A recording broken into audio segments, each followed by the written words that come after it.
ముక్కోనపు one day series ఫైనల్లో Sri Lanka ఏపై team India ఏ బ్యాట్స్మెన్లు చెలరేగిపోయారు.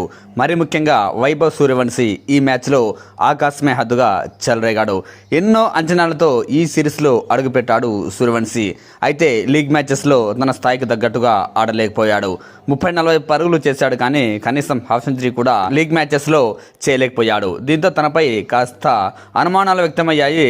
IPL లాంటి లీగ్లో చెలరేగిన సూర్యవంశీ శ్రీలంక లాంటి స్లో పిచ్లపై పూర్తిగా ఆడలేడేమో అనుకున్నారు.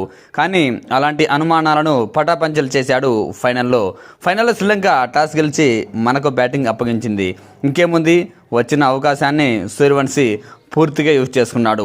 4లు 6లతో విరుచుకుపడ్డాడు. 29 బంతుల్లో 94 పరుగులు చేశాడు. బహుశా తన సెంచరీలు మిస్ చేసుకోవడం కూడా సర్వసాధారణం అయిపోయింది. 6లు 4లు ఎంత ఈజీగా కొడతాడో, ఎంత న్యాచురల్గా కొడతాడో సెంచరీలు కూడా అంతే ఈజీగా మిస్ చేసుకుంటున్నాడు. అయితేనేం ప్రేక్షకులకు కావాల్సినంత మజా లభిస్తోంది. తను కూడా రాడు తేలుతున్నాడు.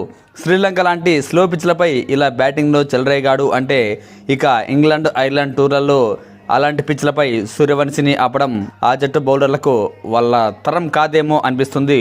సూర్యవంశీ ఫామ్ చూస్తుంటే సూర్యవంశీ ఈ మ్యాచ్లో చెలరేగిపోయాడు. 29 బంతుల్లో 10 4లు 8 6లతో 94 పరుగులు చేశాడు. కెప్టెన్ తిలక్ వర్మ కూడా 90 బంతుల్లో 67 పరుగులు చేశాడు.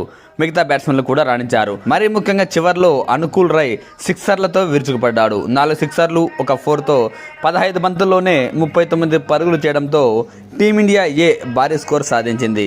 50 ఓవర్లలో 9 వికెట్లు కోల్పోయి 377 పరుగుల భారీ స్కోర్ సాధించింది. నిజానికి మన టీంకు అదిరిపోయే ఆరంభం లభించింది.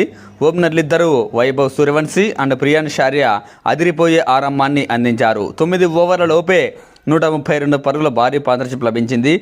ఈజీగా టీమిండియా 400-450 పరుగులు చేసేలా కనిపించిన చివర్లో వికెట్లు కోల్పోవడంతో మంచి స్కోరు సాధించింది.